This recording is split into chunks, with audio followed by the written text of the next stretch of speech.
Le principe était extrêmement simple. On les voit ici. Les organisateurs ont été voir les écoles. On leur a dit, on cherche des innovations pour demain. Des innovations qui facilitent la vie, le travail en élevage. Que ce soit pour l'éleveur, pour l'animal, pour la performance, peu importe. Et tout cela grâce au numérique. On a contacté des écoles agricoles, contacté des écoles numériques. On a formé des équipes mixtes avec des gens qui ne se connaissaient pas. Vous allez nous expliquer tout ça. Et vous avez bossé. Je leur parle parce qu'ils sont là avec leur t-shirt. Vous avez bossé, ils ont discuté, ils ont dialogué, ils ont phosphoré. Et ils ont abouti à 4 projets.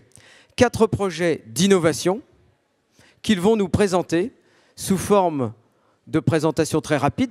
Le jury va vous écouter. Il a déjà évidemment vu les dossiers, il a déjà réfléchi. Il va se réunir derrière et en quelques minutes, il va choisir l'innovation, le projet qui sera récompensé par le premier trophée.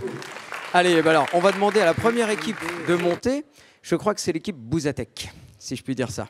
C'est vous, mademoiselle? Je vous en prie, prenez le micro, installez-vous. J'ai déjà donné le nom, mais vous pouvez évidemment le reprendre. Expliquez-nous, qu'est-ce que c'est que Bouzatec? Donc, bonjour, je m'appelle Jade Jegat. Je suis en 2e année de BTS au lycée Karl Bost. Je fais un BTS technico-commercial spécialisé biens et services à l'agriculture. Donc, dans mon groupe, il y avait Youen, Gwendal et Johan en plus de moi, qui n'ont pas pu être présents aujourd'hui. Donc, pour créer notre projet, on a mis en commun nos connaissances agricoles et leurs connaissances informatiques. On s'est posé la question de qu'est-ce qui pouvait faire faciliter le train de vie des éleveurs, qu'est-ce qui était le plus important pour la bonne vie d'un troupeau, comment optimiser le plus possible leur temps. L'idée nous est venue assez naturellement quand un animal a un problème de santé, qu'est-ce qui donne les réponses à pourquoi. Donc on s'est penché sur les déjections de bovines. Qu'est-ce qu'on voit en fait tous les jours quand on est éleveur? Oui, la voilà. bouse, c'est le premier truc qu'on voit. Voilà, c'est ça, c'est ce qu'on s'est posé comme question. Donc on a aussi pensé qu'est-ce qui était devenu une nécessité aussi dans le milieu agricole, et on s'est penché vers une application donc informatique, parce qu'on sait qu'aujourd'hui ça devient l'avenir de l'agriculture. Avec le téléphone? Voilà, avec le téléphone, les tablettes, tout ça, aujourd'hui on est assez connectés. Donc on a créé ensemble Bouzatec. C'est un outil qui analyse de façon individuelle l'état sanitaire des vaches et l'assimilation des rations à partir d'une photo de bouse. L'application va donc nous permettre de suivre l'ensemble des individus du troupeau, garder un historique des analyses faites, des diagnostics qu'on a fait des individus, mais aussi d'obtenir un diagnostic simple et rapide de l'état de santé de l'animal par la suite. On peut avoir des infos sur la santé de l'animal avec une photo de bouse. C'est possible, ça? Alors, nous, on n'a pas pu assez aller en profondeur analyser vraiment qu'est-ce qu'on pouvait trouver dans les bouses. On n'a pas eu assez de temps. Mais on sait à la base que rien qu'une bouse liquide et une bouse solide donne déjà une information. Des informations sur l'état de santé de la vache. Donc, on est parti à peu près par rapport à ça. Après, nous est venu aussi le problème de la qualité de l'image. Donc, en informatique, la partie informatique nous a dit que voilà, tous les téléphones ne ressortent pas les mêmes couleurs, ne sortent pas les mêmes aspects en photo. Donc, on a dû mettre en place un paramétrage pour affiner notre visuel et pouvoir avoir un diagnostic le plus précis possible. Voilà, donc dans le but d'améliorer la prévention des maladies dans les troupeaux, dans la santé du troupeau. D'accord. Donc voilà. C'est bon? Donc ça, c'est Bouzatec, le premier projet. Donc allez, on va le dire comme ça, l'analyse grâce au téléphone de la bouse qui nous permet de nous renseigner sur l'état de santé, notamment de l'animal, et donc d'aider l'éleveur dans ses choix d'élevage. C'est bien ça. Oui, voilà, ça. On voulait surtout que ce soit plus simple, d'avoir des réponses beaucoup plus rapides, d'attendre forcément faire des analyses longues. Ouais, voilà, l'intervention du vétérinaire. Là, au moins, ce sera rapide, simple. Et voilà. Et avec la technologie aujourd'hui, on peut faire des choses qu'on ne pouvait pas faire hier, forcément. Voilà, les téléphones se progressent. On est beaucoup connectés, on a tout sur le téléphone. Les éleveurs ont en majorité tous des applications de troupeaux, donc pour regarder leurs vaches, tout ce qu'ils peuvent avoir. Donc ça va être pour moi assez simple d'utilisation. C'est vraiment une application qui serait simple d'utilisation, facile, assez ludique. Donc, voilà. Eh ben merci, on peut applaudir ce premier projet. Merci beaucoup. Je précise parce que je ne les ai pas cités encore, et c'est important de les citer, évidemment, les 4 écoles qui participent à ce premier AgriTech Challenge. L'ESIR de Rennes, l'ICEN de Brest sont des écoles qui forment au métier du numérique, le lycée agricole de Carles-les-Bostes à Pontivy et la maison familiale rurale de Loudéac. Voilà les 4 écoles qui ont participé. J'invite maintenant le deuxième projet, où le lait, je crois. Allez-y, montez. Installez-vous. Et vous avez, vous aussi, 5 minutes pour nous présenter votre projet. On va passer la diapo suivante. Comment s'appelle d'abord votre projet? Je vous en prie. Alors bonjour, moi c'est Chloé Crété. Je vous présente Louane Salvar. On est du lycée Carles-les-Bostes en BTS deuxième année en technico-commercial.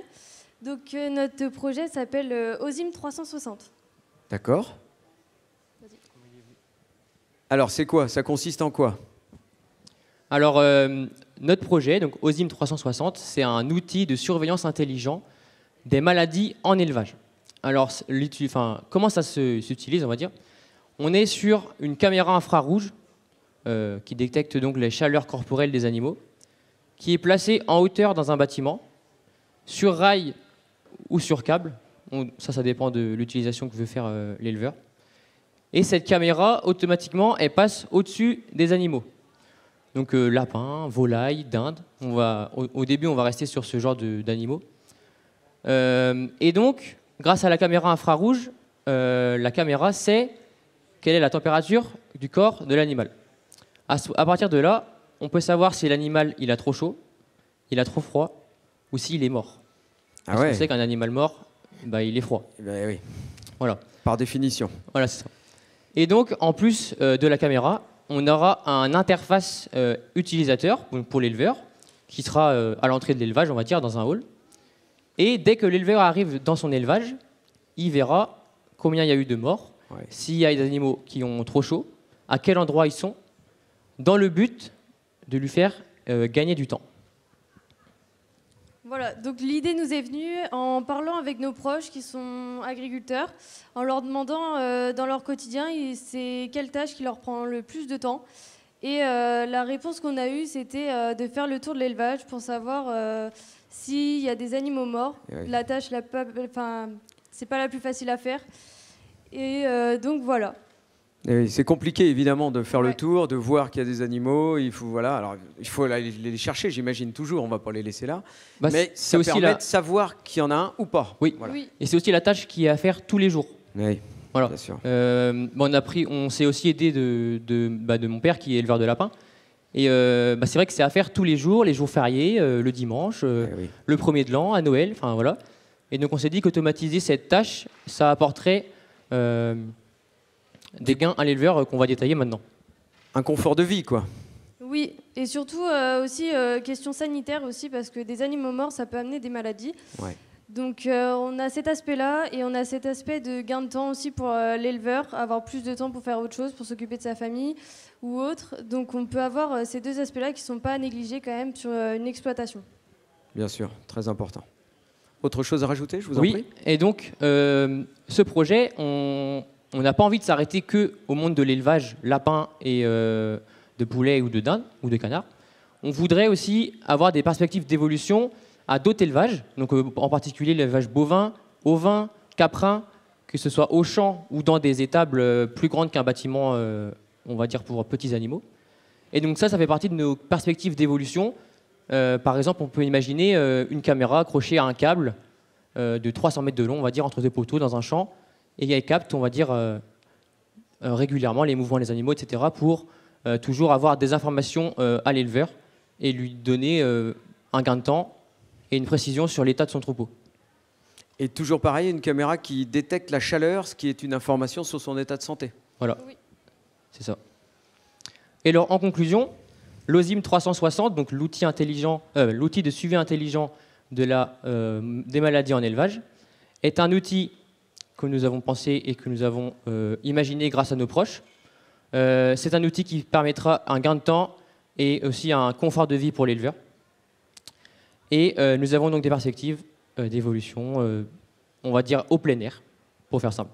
Eh ben, c'est parfait. Bravo, je remercie. pense qu'on peut les applaudir. Bravo. Merci. Le jury aura fort à faire pour départager les projets. Troisième projet, je vous en prie. Monsieur, installez-vous et présentez-nous votre projet, s'il vous plaît. Alors bonjour à tous, moi c'est Clément Paris. Ce projet, je l'ai réalisé avec Lilwen, Badr et Cassandre, mais malheureusement ils ne sont pas là. Donc je suis fils d'agriculteur laitier. C'est notamment comme ça que nous est venue l'idée du projet.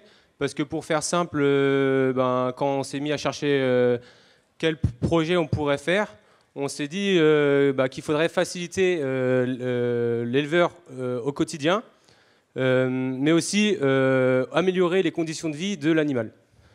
Donc, suite à ça, on a pensé à un Cornadi connecté. Donc, en fait, ce Cornadi permettrait de libérer l'animal directement via son smartphone, via une application sur son smartphone ou alors une application web. Donc, cette application elle nous dirait quel animal est bloqué. Et donc on pourrait aussi le débloquer via son smartphone. Parce qu'en fait, si vous voulez, l'agriculteur, il n'est pas toujours disponible. Et quand il y a une intervention à faire sur un animal, l'animal peut être bloqué pour plus longtemps que prévu. Donc, parce que ça arrive qu'un animal, on le bloque le matin parce qu'il doit avoir une insémination, par exemple. Par exemple, oui. Et puis on le laisse toute la matinée parce qu'on est dans un boulot au fond des champs, quoi. C'est l'idée. Donc, par exemple, imaginons le matin, on laisse bloquer l'animal. On n'attend pas l'inséminateur parce que l'agriculteur il a aussi son travail à faire à côté, hein, évidemment. Donc l'agriculteur peut partir sereinement, faire son travail à côté et donc diriger via son smartphone le Cornadi et pouvoir le débloquer. Le débloquer à distance quand il veut, quoi. Exactement. Et donc, ou alors mettre un minuteur, par exemple, à telle heure, l'animal est débloqué. Mais on a prévu d'ailleurs que si jamais l'animal, au bout d'un certain temps, il n'a toujours pas été débloqué, ça se débloque tout seul. Automatiquement. Automatiquement. Ah, ça, pour le bien-être des animaux, c'est fantastique. Exactement. Et c'est sûr que c'est une bonne idée pour moi, parce que quand je vois mon père, qui lui-même est du métier, ça facilite quand même les choses. Parce que on peut pas tout le temps, et puis on a des oublis aussi des fois. On se dit est-ce que j'ai vraiment débloqué le Cornadi? Puis on se rend compte le soir ou le midi qu'on a laissé un animal pendant des heures bloqué. Et donc dans ce cas-là, on a juste à sortir notre smartphone et puis on regarde si le Cornadi est bloqué ou pas. Voilà, tout simplement. Parfait. Autre chose à rajouter? Non, mais rien d'autre à rajouter. Juste pour conclure que c'est une application qui faciliterait largement la vie de l'éleveur et qui contribuera au bien-être animal, tout simplement. Parfait, merci, on peut vous applaudir. Merci à vous. Vous êtes super, on adore vos projets. Le dernier projet maintenant, s'il vous plaît. Ah, c'est un jeune homme qui a posé une question tout à l'heure, ça me dit quelque chose, non? Je crois. Messieurs, je vous en prie, installez-vous, présentez-vous et présentez-nous votre projet. Bonjour à tous et à toutes. Je m'appelle Tristan Lecause, je suis étudiant à l'ISEN-Brest, école d'ingénieur informatique à Brest, et en spécialité génie logiciel. Nous avons travaillé sur un projet en compagnie de Melvin. Oui, bonjour, moi c'est Melvin Burlot. Donc, je suis BTS GTEA à la MFR de l'UDEAC. Et on a pensé à faire une application pour les cartes roses. Alors, le carte rose, qu'est-ce que c'est? Carte rose, c'est le passeport des bovins, on va dire. Donc tout est répertorié, son numéro, et puis tout, c'est le passeport du bovin, quoi. Sa carte d'identité. C'est ça. Et la nouveauté, c'est quoi? Ça n'existait pas, la numérisation là-dedans? Non, ça n'existait pas. Et en fait, les éleveurs, ils étaient, c'était assez difficile car ils sont uniquement sous format papier aujourd'hui. Donc un format papier, ça peut être, c'est pas forcément, on l'a pas toujours sur soi, on n'a pas forcément tout le temps les cartes roses de tous les bovins, de toutes ces bêtes sur soi. Et puis comme tout papier, ça peut se détériorer, ça peut se perdre. Donc on a pensé donc à faire e-carte rose. Donc c'est une application de digitalisation des cartes roses. Donc dans cette application, dans un premier temps, on voudrait garder ce format papier pour faciliter l'utilisation de cette application. C'est-à-dire que l'application permettrait dans un premier temps de recueillir tous les éléments nécessaires à faire la demande de production de ces cartes roses par les différents intervenants. On reçoit la carte rose chez soi, on la scanne grâce au téléphone directement, on l'intègre dans son téléphone, dans une application, et ensuite on fait ça pour absolument toutes ces bêtes, tous les bovins. Et donc on a du coup une application sur son téléphone, sur sa tablette. On pourrait même imaginer une application sur un ordinateur pour que ce soit accessible au plus grand nombre, où on peut avoir accès à toutes les informations de son troupeau. Ça peut servir pour l'exploitant, mais comme on peut voir un peu sur la fiche, on va avoir l'exploitant, mais on peut aussi avoir d'autres intervenants, comme les contrôleurs ou le vétérinaire, qui permettraient, grâce à un code d'accès, parce que tout ça, ça doit être sécurisé évidemment, parce que ça peut contenir des informations sensibles, qui permettrait, grâce à un code d'accès, d'accéder à l'application et d'avoir les informations nécessaires, soit au contrôle, soit aux soins nécessaires pour la bête. Ça peut être un plus aussi parce que le fait d'avoir toutes ces informations au même endroit, on peut recueillir des données et ça pourrait être un plus pour optimiser en termes de temps et même optimiser tout simplement l'élevage des bovins dans tous les types qui peuvent exister. Pardon, j'allais poser une question à l'éleveur. Ça va apporter quoi? Ça va faire gagner du temps? Ça va... Par exemple, oui. Prenons un exemple, les vaches sont au champ. Donc moi, pour resituer le contexte, mon père est éleveur de bovins à l'étang. Et donc, par exemple, je ne sais pas, quand on est à trier des bêtes dans la stabule, nous, on a une technique, je pense que tout le monde ne l'utilise pas, mais par exemple, pour trier, noter sur un papier, sur un carnet, et il suffit que dans le mouvement, le carnet tombe ou on perd le crayon pour marquer la bête. Il y a toujours des Où il pleut et le papier il est mort. Il y a toujours quelque chose comme ça. Et du coup, avec ce format digital, ce serait quand même plus simple. Ou par exemple, les bêtes sont au champ, on peut voir le nombre de veaux qu'il y a. Et si on a un doute, comme ça, on peut bien le voir, quoi. On peut vérifier tout ça tout de suite.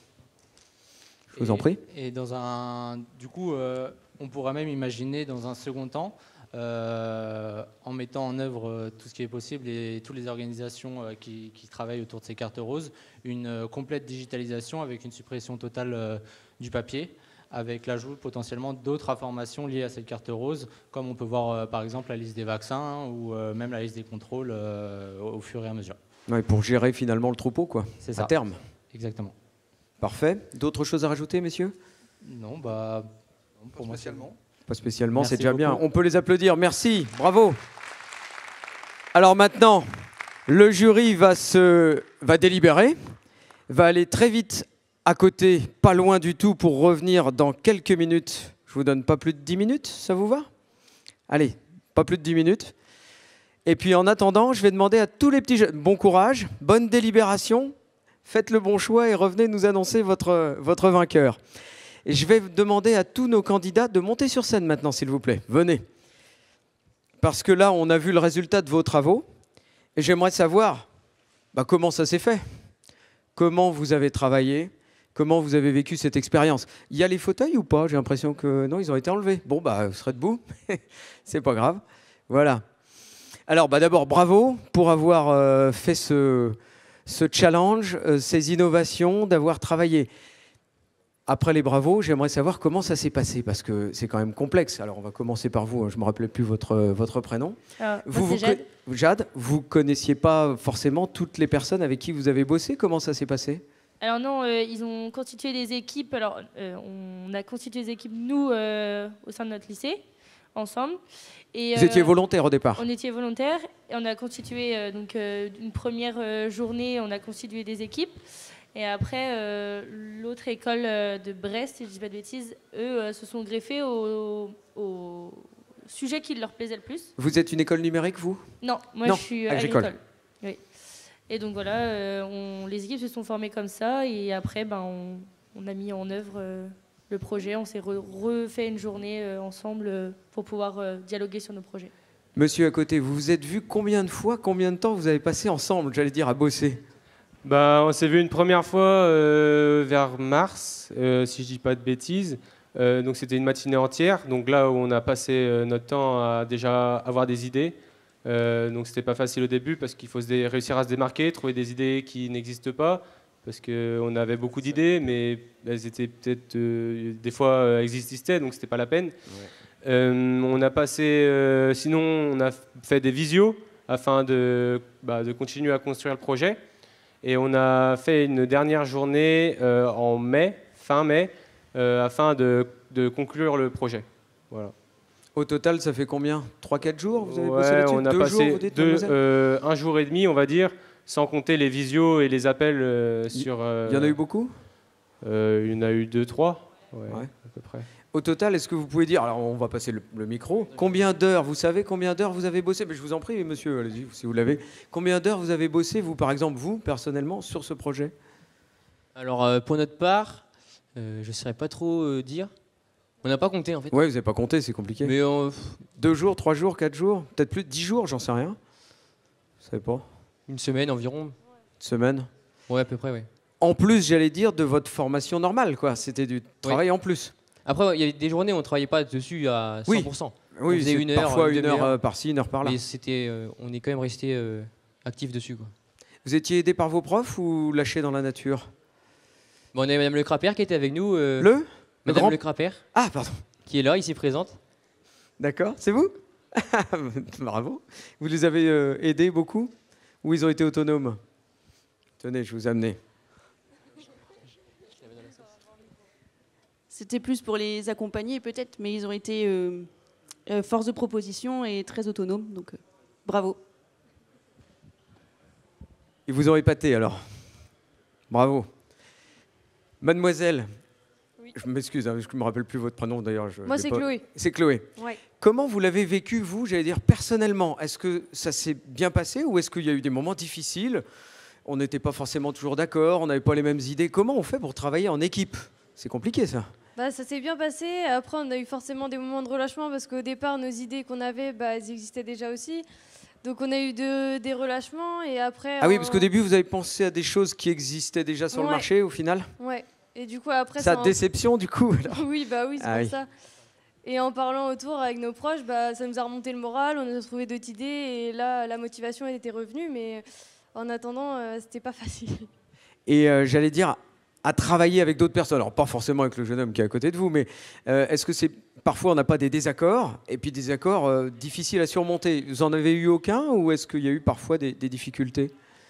Si, surtout la difficulté, c'est nous on a un vocabulaire très technique au niveau agricole, comme celui de l'informatique, il a un vocabulaire très technique au niveau informatique. Donc des fois on ne se comprend pas toujours au même niveau, du coup on est obligé de passer par des dessins, des images. Et du coup, c'est ça qui était assez compliqué. Mais on a fini par faire des beaux projets et très constructifs. Ah, et la différence de culture, j'allais dire les termes, le vocabulaire, les notions. Monsieur, je crois que vous venez, vous, du numérique, si j'ai bien compris. Ah, oui. Ça vous a surpris, j'imagine, de bosser avec le monde agricole. Oui. Est-ce que vous connaissiez ou pas? Moi, je suis issu d'une famille, je suis fils d'agriculteur. Ah oui, bon. C'est quand même un domaine que je connais. Ah oui, j'imagine. Après, je n'ai pas réellement de compétences en agriculture, donc tout ce qui est termes, je ne suis pas non plus familier avec. Mais ça a fait du bien. C'était vraiment enrichissant de travailler, parce que quand on est dans une école, on a tendance à parler uniquement avec les gens de notre école. Avec les gens, on parle de la même chose et on voit tous la même chose. Et là, ça fait vraiment une belle ouverture d'esprit de parler avec des gens d'horizons différents et de domaines différents. Donc c'était vraiment très intéressant comme concours. Vous en tirez un bilan positif? Qu'est-ce que ça vous a amené? Oui, ça permet d'un côté de d'utiliser les compétences qu'on a apprises à l'école sur des sujets pratiques et qui viennent directement du terrain. Donc c'est des choses assez concrètes.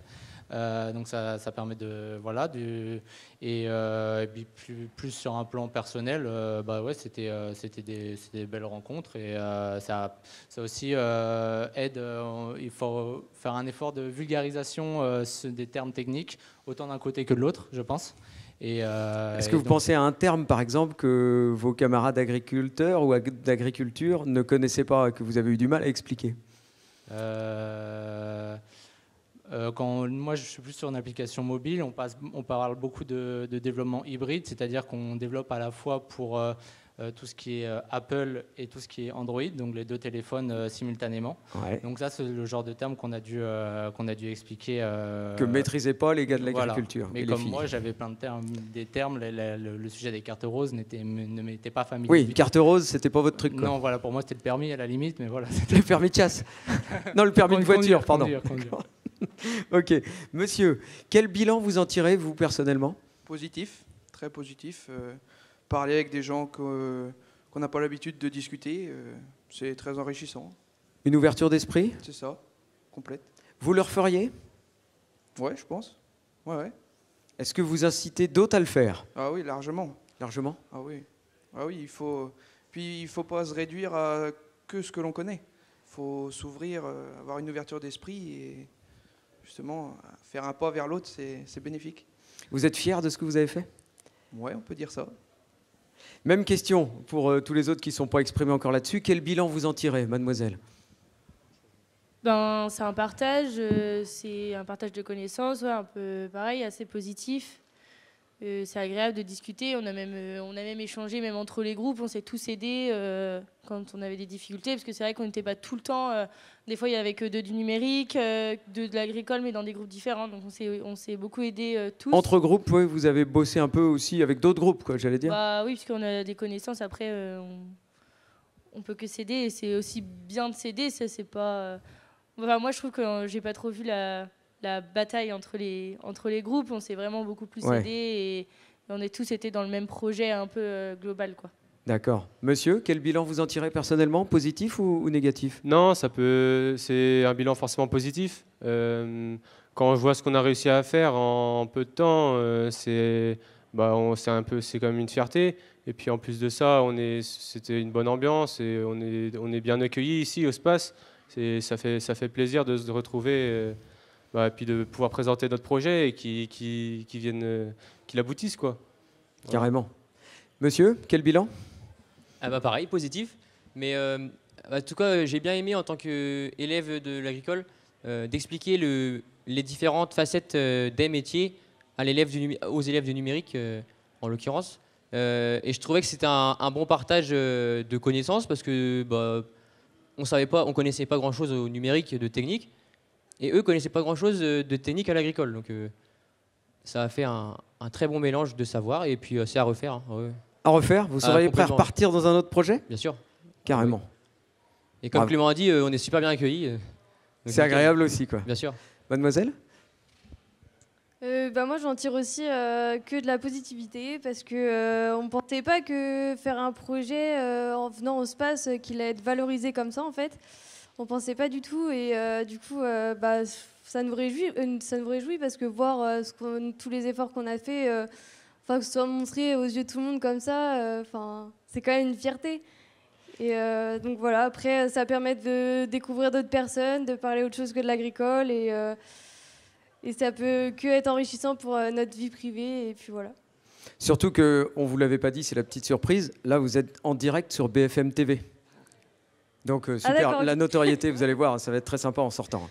Bon, c'est une blague, évidemment, vous aviez compris. Vous y avez cru, mademoiselle? Tout est possible. Tout est possible, carrément.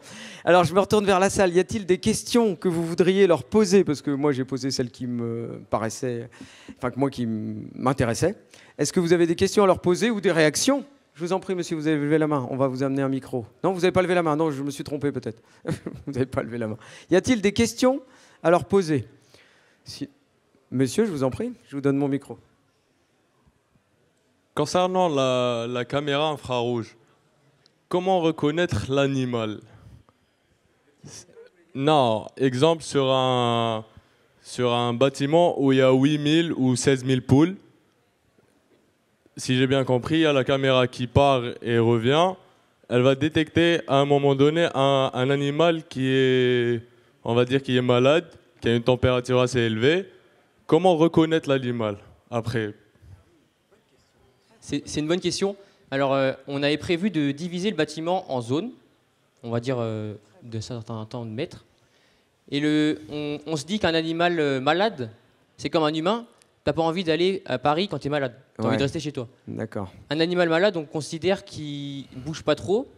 Et à ce moment-là, on indique à l'éleveur sur l'interface utilisateur, dans ce tel carré-là, il y a une dizaine d'animaux qui ont trop chaud. Et à ce moment-là, l'éleveur, il va le voir, enfin, il va voir le carré, l'endroit, la zone. Et il peut tout de suite regarder par ses propres yeux et là, trouver s'il y a des points faibles. Oui, améliorer. Parce que après, l'animal, on va dire, c'est cet animal-là. On n'a pas encore les solutions, mais les zones, on les a. Ouais, on peut pas dire cet animal c'est tel numéro et c'est celui-là. On peut pas être guidé à l'animal quoi avec l'application. En lapin, en poulet, en canard, il n'y a pas de puce, on va dire. Ouais. En mouton, en vache, il peut y en avoir. Il pourrait reconnaître la puce alors. Donc là, oui, à ce moment-là, on trouverait une solution. Une vache, on la voit. Voilà, ça c'est pas un problème. Mais c'est une très bonne question, monsieur, parce qu'en effet, j'aurais pu la poser. Mais enfin, ils sont partis, le jury, ils n'ont pas entendu, c'est bon, c'est impeccable. Parfait. Y a-t-il d'autres questions? D'autres, je vous en prie, madame.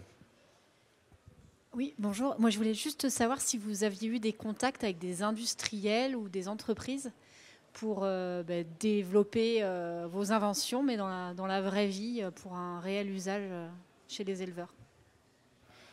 Non, on n'a pas eu de... Enfin, moi, personnellement, pour mon groupe, j'en ai pas eu. Je pense pas pour les autres. On n'a pas eu vraiment assez le temps pour vraiment pouvoir pousser plus loin, aller demander à des spécialistes, des vétérinaires, des conseillers, tout ça. On n'a pas vraiment eu le temps, mais c'est vrai que c'est quelque chose que je pense qu'ils pourraient mettre à place par la suite pour les années futures. C'est l'objectif, d'aller un peu plus loin, d'aller, si je puis me permettre, alors les organisateurs peuvent prendre la parole s'ils sont là, mais de ce qu'on m'a dit, c'est qu'on aille jusqu'au prototype l'année prochaine. C'est l'objectif. Là, vous n'avez pas eu le temps, vous. Mais vous avez eu des contacts ou pas déjà? Alors on vous entend pas, on va ouvrir le micro. C'est bon. Cette année, c'est resté dans une phase d'idéation, c'est-à-dire qu'il n'y a pas de démonstrateur, on n'a pas pu par manque de temps. Mais c'était une année test aussi, il faut dire, parce que c'était la première année que ça avait lieu. Mais je crois que pour les années suivantes, ils veulent aller au moins jusqu'à l'étape démonstrateur et aussi un peu augmenter le temps de travail qui peut être effectué sur les projets par groupe. Bien sûr. Alors je crois qu'on a quelqu'un de l'organisation, madame. Voilà. Bonjour, donc Bénédicte Le Gouil, directrice d'Inose, et donc en partenariat avec BDI et le SPACE, nous avons en effet initié ce projet et on ne peut que se féliciter et vous entendre, c'est un vrai plaisir parce qu'on se rend compte en effet que des belles rencontres comme ça est mis en lumière par le SPACE et on remercie également le SPACE pour cette mise en lumière de vos beaux projets. En effet, quand l'idée est née l'année dernière, à peu près à la même époque, dans les allées du SPACE, BDI et nous étions voisins de stand et on s'est dit, on travaille sur le numérique, on travaille sur la production agricole et la santé. Et il était important de se dire, nous avons des projets à construire ensemble et c'est intéressant de se interroger sur l'agriculture de demain. Et c'est vous, tous ces jeunes, qui devez imaginer les besoins de demain. Et donc, on a été à la rencontre des écoles et d'agriculture et du numérique. Et ce qui était important, c'est qu'on a eu un écho, mais le temps a pris. Et aujourd'hui, ce projet est connu. On a déjà des candidats dans les écoles ou des écoles qui étaient déjà participantes l'année dernière et qui veulent y revenir. Donc ça, c'était important. Et l'idée, en effet, pour l'année prochaine, c'est de continuer ce croisement de compétences. Et on voit toute la richesse. On apprend du vocabulaire, on apprend l'intérêt. C'est aussi pour les recrutements, et moi j'en parle en tant que directrice, c'est de se dire, tiens, la filière agricole, ça m'intéresse. Tiens, la filière du numérique est un atout pour mon métier. Donc c'est tous ces croisements de filières qui sont importants. Et l'année prochaine, avec le SPACE et BDI, on imagine d'aller en effet un petit peu plus loin, de vous permettre d'aller jusqu'au prototype, parce que rencontrer des entreprises nécessite d'avoir un prototype, d'avoir questionné les questions que vous avez posées là au niveau de l'Assemblée sont intéressantes, c'est-à-dire que l'entreprise, elle, va questionner le projet sur sa faisabilité, sur son modèle économique, et donc d'aller là. Donc les recrutements sont lancés. Mon collègue est avec le jury, donc il ne prend pas la parole là tout de suite, mais les recrutements sont lancés pour que les écoles qui sont intéressées puissent participer au Tech Agri Challenge de l'année prochaine, et avec un objectif d'aller un petit peu plus loin encore. Mais encore félicitations à vous tous, c'était parfait. Merci beaucoup. Y a-t-il d'autres questions, d'autres réactions, d'autres messages à faire passer à nos jeunes? Est-ce que le jury est revenu? Oui, il est là. Eh bien, vous allez rester sur scène, chers amis. Le jury va s'approcher et il va donner la... Vous avez le trophée, chère Stéphanie. Je veux bien. Eh bien, on va monter. C'est vous qui annoncez? Enfin, vous allez me le dire à l'oreille et puis vous le remettez?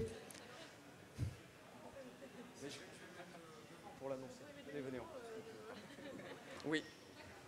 Venez par là, Stéphanie. Vous allez me le dire à l'oreille.